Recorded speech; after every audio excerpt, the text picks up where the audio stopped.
Admiral James Harrison stood at the observation deck of Luna Base, his weathered face reflecting off the reinforced glass as he stared at the endless expanse of stars. The silence in the room was deafening. Fitting, given what they'd just discovered.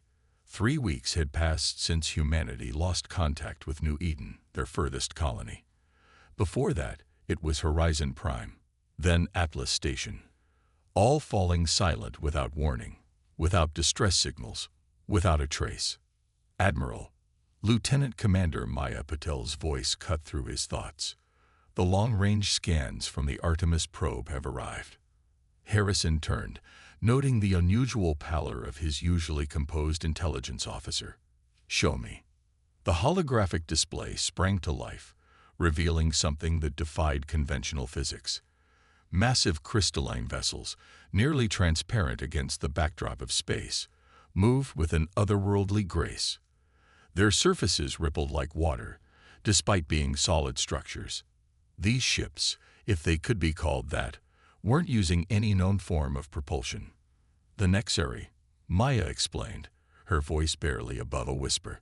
"That's what the few surviving transmissions from Horizon Prime called them. They don't communicate through radio waves or light signals. They use sound." Harrison's brow furrowed. "Sound. In space. Not conventional sound, sir.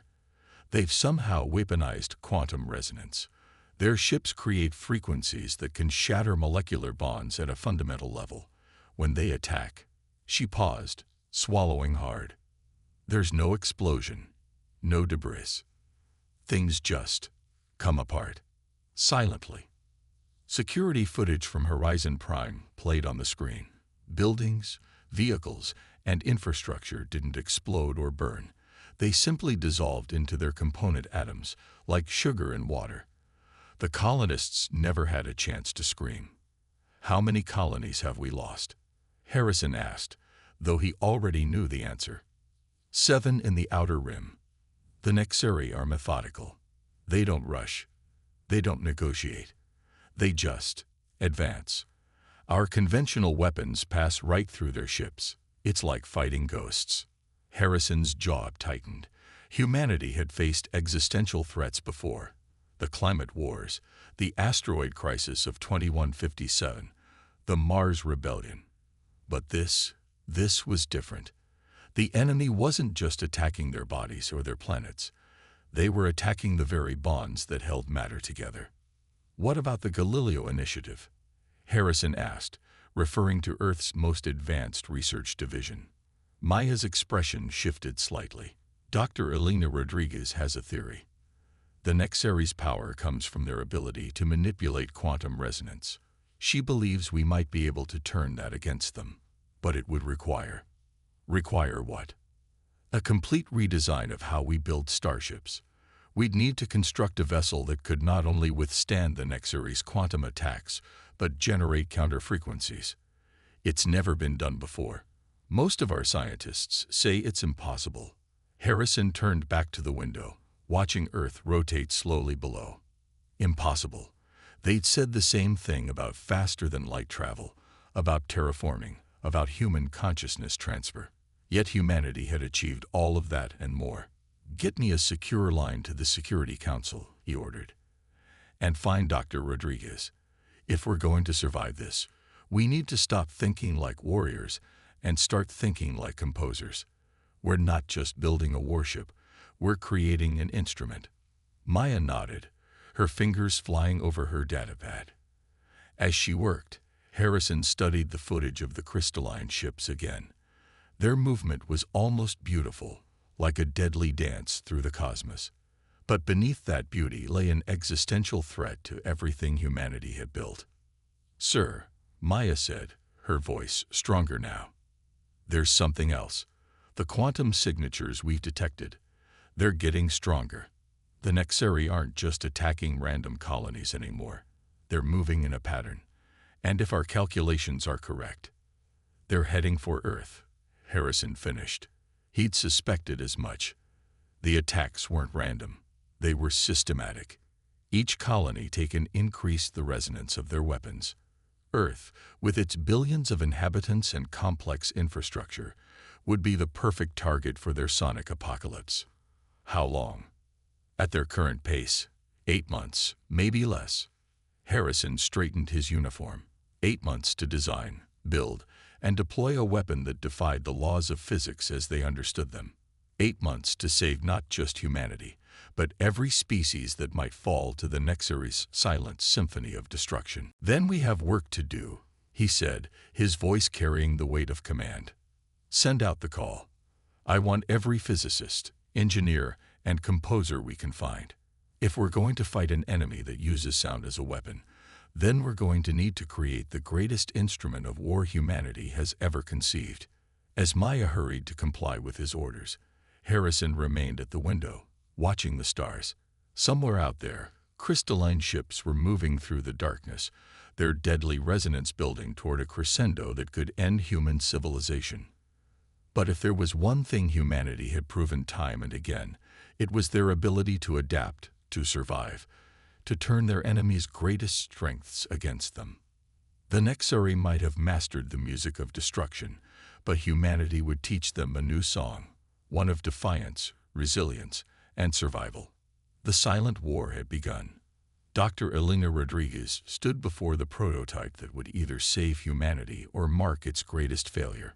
The U.S. Symphony took up most of the massive underground hangar beneath the Atacama Desert, its hull unlike anything ever constructed. The ship's surface rippled with patterns of crystalline matrices, each carefully tuned to resonate at specific frequencies. "It's beautiful," said Commander Sarah Chen, the woman chosen to captain this unprecedented vessel. She ran her hand along one of the exposed sections of the hull, feeling the subtle vibrations beneath her fingers. "Hard to believe we built this in 6 months." Elena smiled grimly. "Built it, yes, but we still don't know if it works." The two women couldn't have been more different. Elena with her disheveled lab coat and perpetually nervous energy, Sarah with her precise military bearing and calculated movements. Yet they shared the same haunted look in their eyes. They'd both seen the footage from the outer colonies, watched as entire worlds fell silent. "The quantum resonance chamber is stable," Elena continued, leading Sarah through the ship's unconventional interior. "We've essentially created an artificial crystal matrix that can match and potentially counter the Nexary's frequencies. But the power requirements are astronomical." They entered the heart of the ship, the harmonic core. Unlike traditional reactor rooms with their pulsing plasma containment fields, this chamber was arranged like a massive musical instrument. Crystalline structures spiraled from floor to ceiling, each precisely calibrated to channel and amplify quantum frequencies. "This is where you'll control the ship's offensive capabilities," Elena explained. "We've mapped different resonance patterns to these control interfaces. Think of it like playing an instrument, but instead of music, you're generating quantum frequencies that can disrupt the Nexary's molecular structure." Sarah studied the controls, noting how they resembled both a weapons console and a musical synthesizer.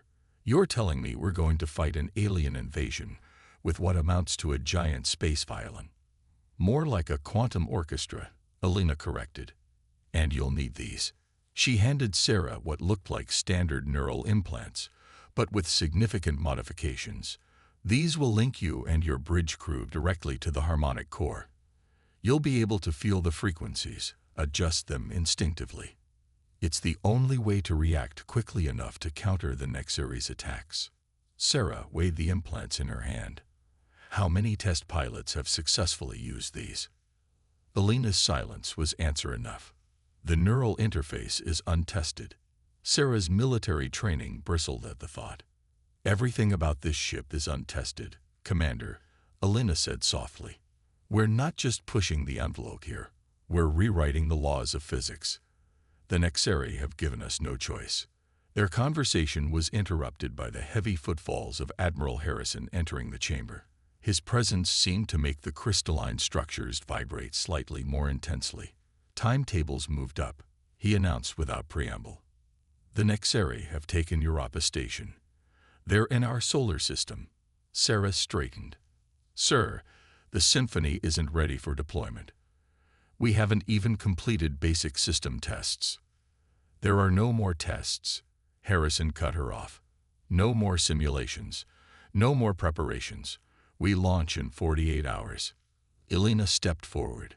Admiral, the harmonics aren't fully calibrated. The neural interfaces could kill the crew if they're not properly tuned. Doctor. Harrison's voice was quiet, but carried the weight of billions of lives. Every minute we wait, another outpost goes silent. Another colony disappears. We're out of time. Sarah looked between the scientist and the admiral, then down at the neural implants in her hand. Who's my crew? Harrison nodded approvingly. The best we could find. Your XO is Lieutenant Commander Marcus Wong, degree in quantum mechanics before joining the fleet. Your helmsman is Lieutenant Aisha Patel. She's a concert pianist as well as a pilot. The rest of the bridge crew are all similarly unique. You'll need people who understand both the science and the art of what we're attempting here. Elena began pulling up technical specifications on nearby screens. I'll need every minute of those 48 hours to calibrate the neural interfaces to each crew member. And Commander, she hesitated. There's something else you should know about the harmonic core. Sarah raised an eyebrow. The frequencies it generates, they don't just affect the Nexari ships. They affect everything, including us, including the symphony itself. Push too hard, generate the wrong resonance, and you could tear your own ship apart at the molecular level. So we're flying a weapon that could destroy us as easily as the enemy, Sarah summarized. Perfect. Harrison's expression remained grave. One more thing. The Security Council is implementing the Orpheus Protocol. If the symphony fails, if the Nexari breach our inner system defenses, Earth will deploy quantum resonance bombs in our own atmosphere. Better to destroy ourselves than let them take us apart molecule by molecule. The weight of that statement hung in the air like a physical presence. Humanity's last hope rested on an untested ship, an untrained crew, and a weapons system that defied conventional physics. Sarah squared her shoulders. Well then, we better not fail. Dr. Rodriguez, let's get those neural interfaces calibrated. Admiral, I'll need everything we have on Nexari ship movements and attack patterns. If we're going to play this symphony, we need to know our audience. As they dispersed to their tasks, Sarah remained for a moment in the harmonic core, listening to the subtle hum of the crystalline structures. Somewhere out there, the Nexari were advancing, their own deadly frequencies building toward Earth's destruction. But humans had one advantage the crystalline aliens might not expect: an intimate understanding of harmony and discord, of rhythm and resonance. Music wasn't just art, it was mathematics, physics, and warfare combined. The silent war was about to get loud. The U.S. Symphony sliced through space like a ghost, its crystalline hull refracting starlight in ways that made it nearly invisible. On the bridge, Commander Sarah Chen felt the ship's harmonics through her neural interface, a constant, subtle vibration that had become as familiar as her own heartbeat over the past week. Contact, Lieutenant Aisha Patel announced from the helm, her fingers dancing over the quantum-sensitive controls. 3 Nexari vessels approaching Europa's orbit. They're singing. Through their neural interfaces, the bridge crew could feel it, an alien frequency that made their teeth ache and their bones hum. The Nexari ships moved with their characteristic fluid grace, their crystalline structures pulsing with deadly resonance. Analysis, Sarah commanded, her voice steadied despite the discomfort. Lieutenant Commander Marcus Wong studied his readings, his expression tense. The frequencies they're generating, they're like nothing in our database. It's not just one harmonic, it's layers upon layers. If those hit us directly. They won't, Sarah interrupted. Lieutenant Patel, bring us in behind Europa. We'll use the moon's mass to dampen their initial frequencies. Ready the harmonic core. The symphony glided into position, its own crystalline structure beginning to vibrate in response to the approaching threat. Through the neural interface, Sarah could feel her crew's anxiety, their determination, their focus, all of it feeding into the ship's quantum matrix. "Remember your training," she said, both to her crew and herself. "Think of it like a conversation. They're speaking in quantum harmonics. We need to answer in kind." The first Nexari ship emerged from behind Europa's curve, its transparent form distorting the space around it. The alien vessel was massive, easily 3 times the size of the Symphony, and its surface rippled with patterns that hurt the human eye to observe. "They've detected us," Marcus reported. "Their resonance is shifting. They're preparing to attack." Sarah closed her eyes, focusing on the harmonic core's energy flowing through her neural interface. "Lieutenant Patel, on my mark. Execute pattern Alpha 7. Mr. Wong, prepare to match their base frequency, but phase shifted by exactly 1/4 rotation." The Nexari ship unleashed its first attack, a wave of quantum resonance that would have torn a normal vessel apart at the molecular level. But the Symphony wasn't a normal vessel.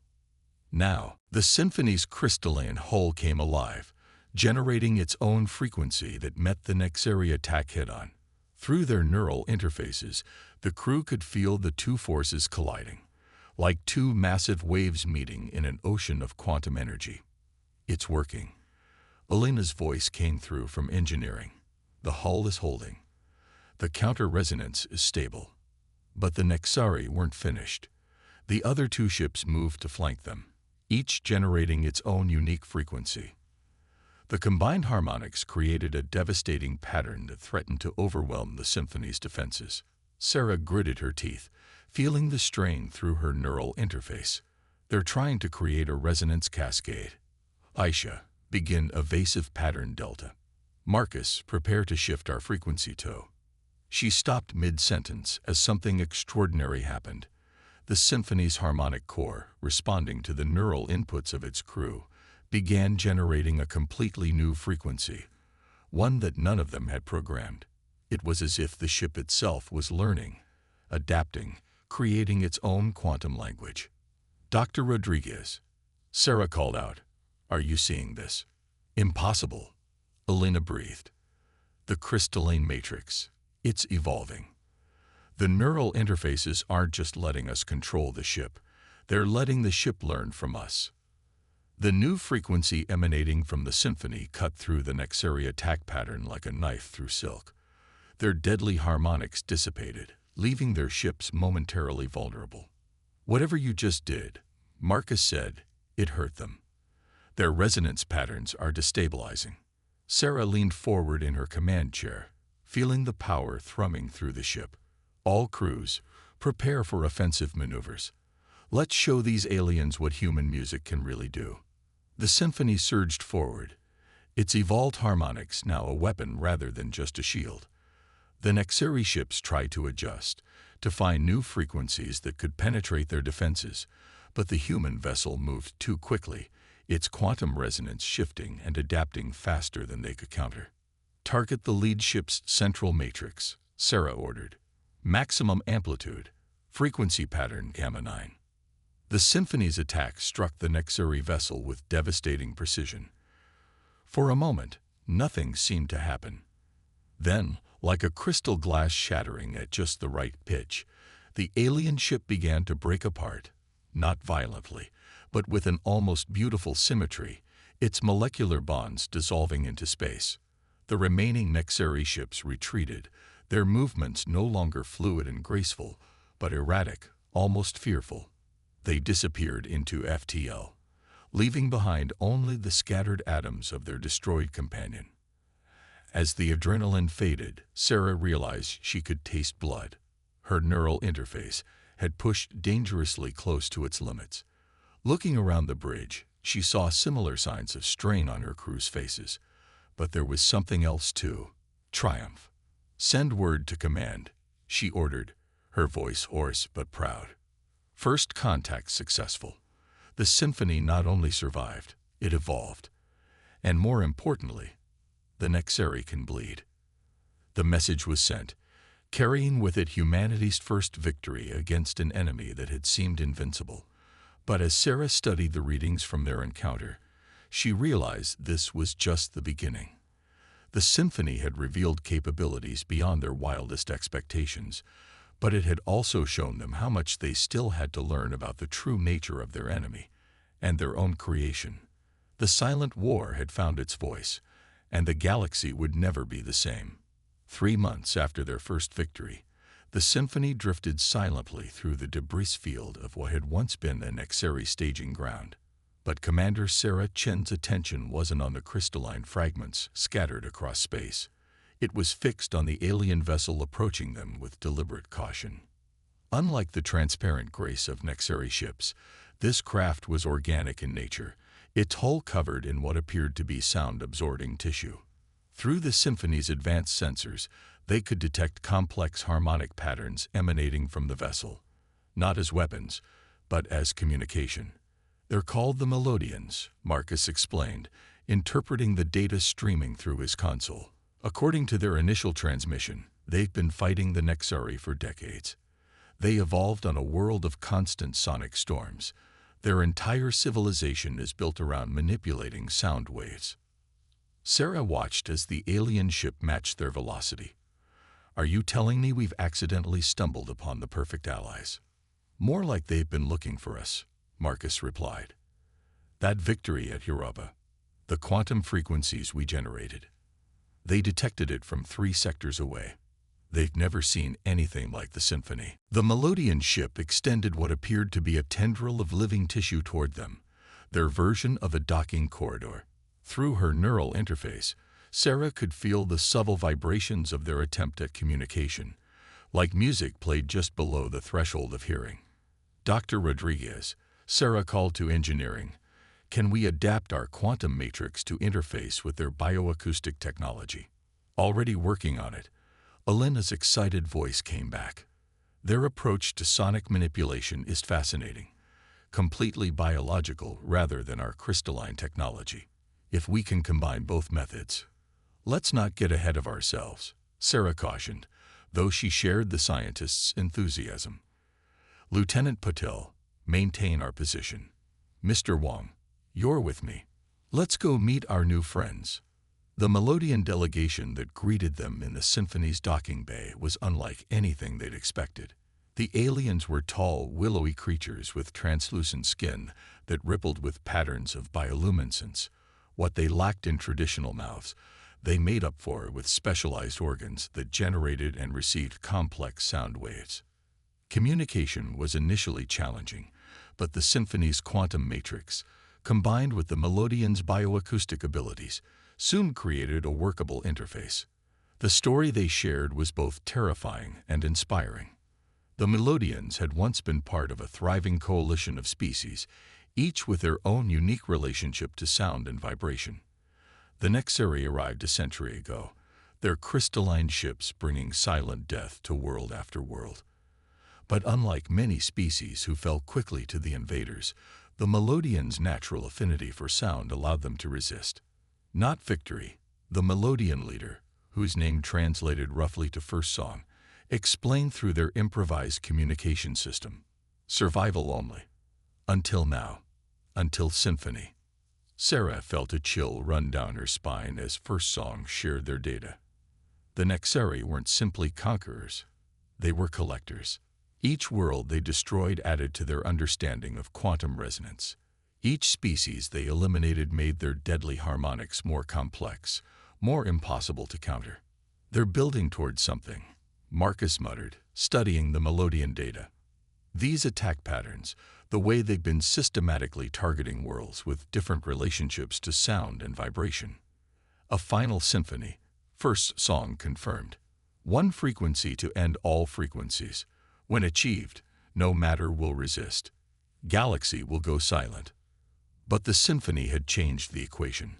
Its ability to adapt, to learn, to generate new frequencies had shown the first crack in the Nexeri's supposed invincibility. And now, with the Melodians' biological sound manipulation, "We need to call in the fleet," Sarah decided. "Not just symphony. We need every ship we can refit with quantum resonance technology, combined with Melodian bioacoustics." First song's skin pulsed with patterns of hope and determination. Yes, symphony showed way. Now together, We compose new song, song of resistance, song of victory. Over the next weeks, the symphony became a floating laboratory. Melodian bioengineers worked alongside human scientists, combining their understanding of sonic manipulation with quantum resonance technology. Other species, hearing of the alliance, began to emerge from hiding. The crystalline harmonites, the gaseous whisper collective, each bringing their own unique perspective on sound and vibration. The symphony's crew learned to interpret and generate frequencies they never thought possible. Aisha's helm controls evolved to incorporate Melodian biofeedback systems. Marcus's tactical station now displayed sound patterns in ways that made sense to both human and alien minds. Sarah watched it all from the bridge, feeling the ship's expanded capabilities through her neural interface. The symphony wasn't just a human vessel anymore. It had become something more, a symphony of species united against the silence. But even as their alliance grew stronger, the Nexeri threat loomed larger. Their ships were gathering in unprecedented numbers, their combined frequencies reaching levels that could shatter planets. The race was on.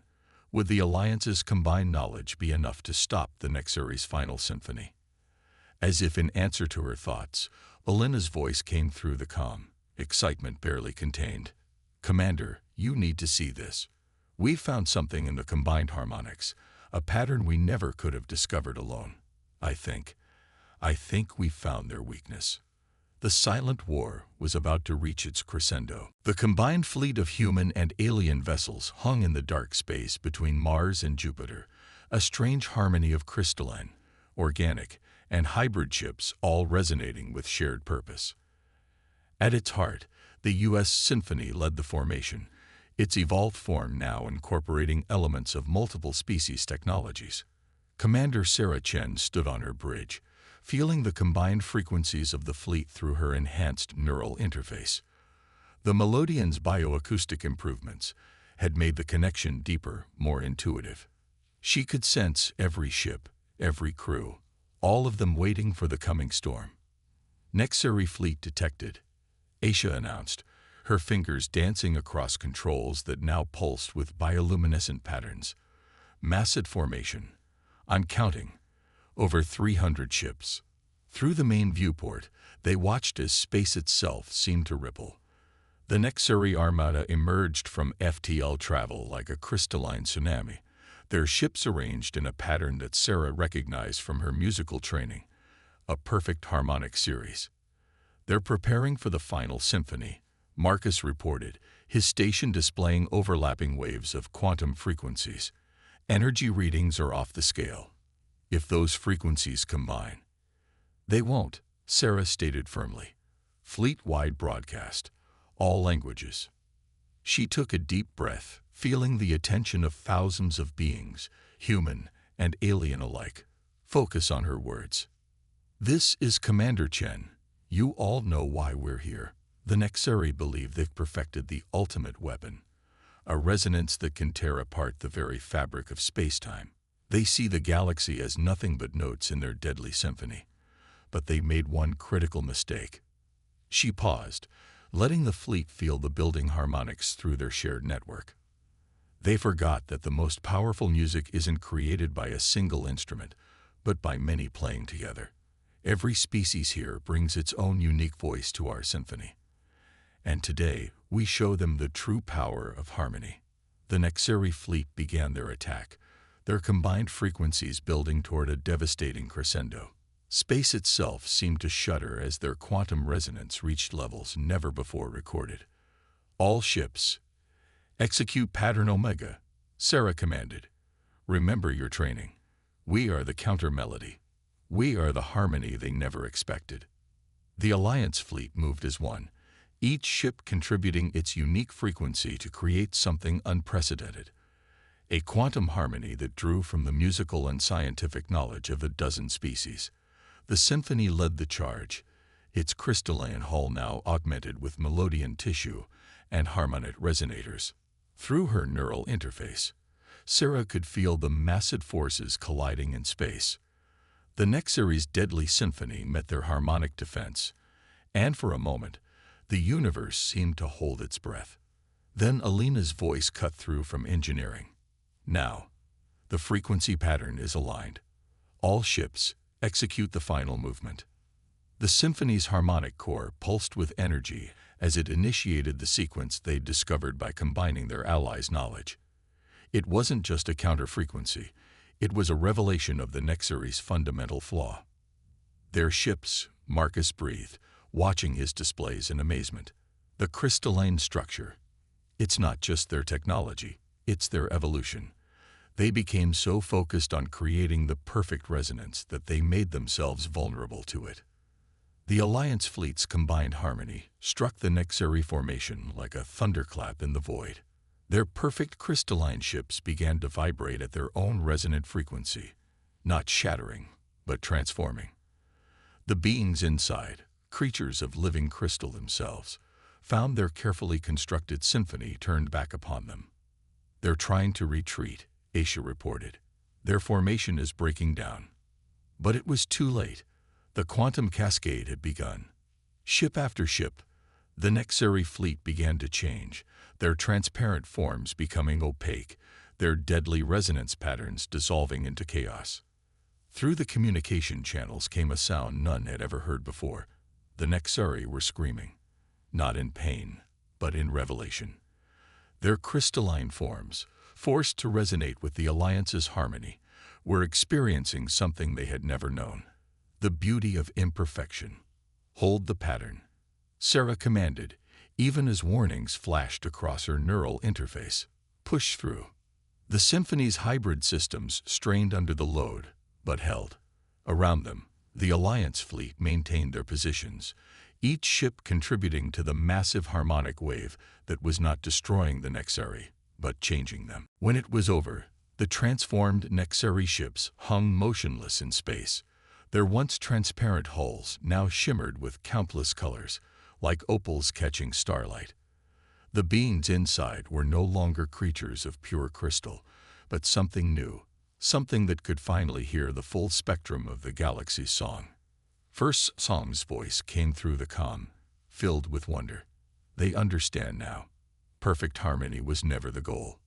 It is the blending of different songs that creates true beauty." Sarah looked out at the transformed fleet, feeling the new frequencies emanating from the changed Nexari ships. Where there had been only cold, deadly precision, now there was variation, complexity, life. "Send word to Earth," she ordered, a smile playing at her lips. "The silent war is over, and the galaxy is about to get much more interesting." In the years that followed, the Alliance grew to include the transformed Nexari. Their unique understanding of quantum resonance now turned toward creation rather than destruction. The symphony remained a symbol of what was possible when different species combined their knowledge and abilities. And in the vast expanse of space, countless new songs waited to be discovered, each adding its voice to the eternal symphony of the stars.